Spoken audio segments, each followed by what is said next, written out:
But he said in France, some people have told me that the beliefs of Jamaat Ahmadiyyat is very close to the Mu'tazila sect. He said, I would like to know facts so I can answer them back. You see, to condemn Mu'tazila as such is not right. They can be only condemned partly. The major fight between Mu'tazila and the orthodoxy in Islam in those days was regarding application of mind to the Quran or not. There were other sects, Ash'ari, who believed that one should not apply one's mind to the Quran and believe exactly in what is written. The Mu'tazila, who were condemned as heretics or partly sometimes as non-believers, as non-Muslims, were the people who insisted that mind is also created by God. And without the application of mind, we cannot understand anything. So we must understand the Quran with the application of mind. Sometimes they went wrong. When they subjugated the Quran to their mind in a manner that they could draw anything from it. But very often they were right. Many times the orthodoxy in Islam at that time when the row of this Mu'tazila and non-Mu'tazila began was wrong, because Mu'tazila caught them and chased them over the questions which they could not answer. For instance, the Mu'tazila said, the Holy Quran says, Antum libasul lahunna wa hunna libasul lakum. So don't interpret libas as your mind tells you. Follow the word as you say, as you claim. Then become the libas of your women. They should carry you all over, like a snake woven around your body. And you should at the same time, they should be worn by you. What do you mean by this? And then they say, on the neck of everybody there is a tire hanging by his neck. So Mu'tazila said, all right, show us your tire and find out which tire is hanging by our neck, and so on and so forth.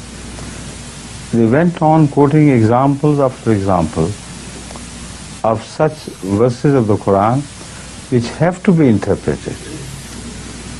If not interpreted, then something will go wrong with the Quran, and every sane man in the world will reject this book as obsolete, an ancient thing of a people who believed in myths and did not believe in reality of nature.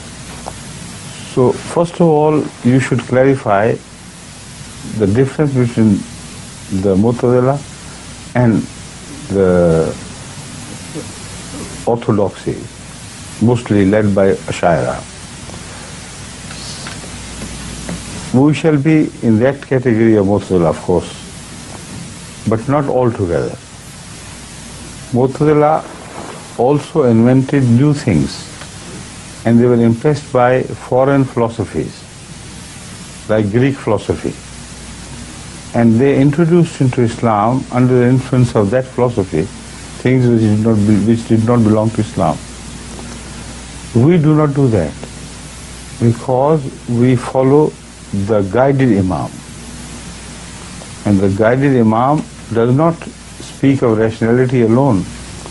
He speaks of that rationality, that wisdom is guided by Allah.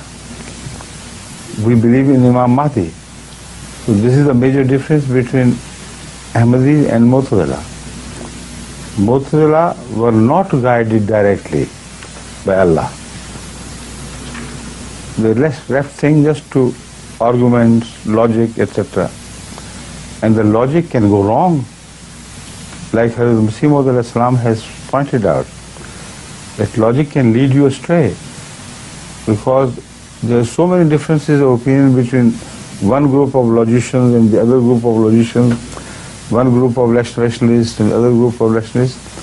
So Hazrat Masih Maud has defined the character of himself and character of his people in one verse. He says, Aql andhi hai, agar nayyar-e ilham na ho. The wisdom is blind. If the sun of God's guidance, ilham, revelation, does not stand watch over the human wisdom, then it can go blind or it is blind. So this is we. This is not Mu'tazila. Hazrat Masih Maud was guided by Allah through revelation, and his wisdom and his application of his logic to the Quran and Hadith always was guided by Allah. So these two things coupled, they made the right path. The proof that he was right, that wisdom is blind without guidance, it also lies in one verse of the Quran. La tudrikuhul absaru wa huwa yudrikul absar. Your wisdom cannot reach God, but God reaches your wisdom. If he, like a son, as Masih Maud has mentioned the sun, if the eye is all right, healthy, but there is no sun, how can you see? You will go blind. While it's all right, there is basirat inside the eye, the ball is correct, the cord, what's called, that cord which sends the message, optic nerve. The optic nerve is all right. The mind which receives the message is all right. There is no light. What do you call such a person? A blind man. So similarly, Masih Maud said that in the universe of religion, if you are equipped with the faculty of reason, that is a must. You must be equipped. But there has to be guidance from Allah. Huwa yudrikul absar. Then your wisdom will be correctly guided. So this is the message of Ahmadiyyat, and this is what we are. Right?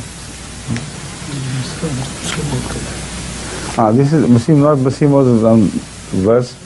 It is Hazrat Masih Maud's verse. Aql andhi hai, agar nayyar ilham na ho. Right? Yes. So the real verse is, which he has corrected, that is of Hazrat Masih Maud. अक्ल को दीन पे हाकिम ना बनाओ हरगिज़, ये तो खुद अंधी है कर नय्यर इल्हाम ना हो. Which means, do not make your wisdom dictator over faith, because your wisdom is blind itself. If there were no guidance from Allah, no revelation from God.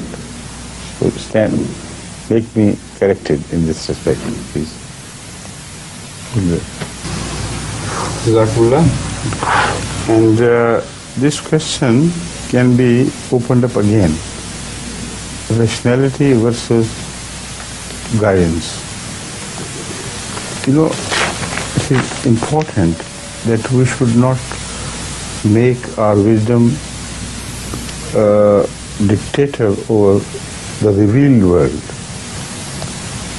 But this does not mean that when Allah guides you, your conclusion is irrational.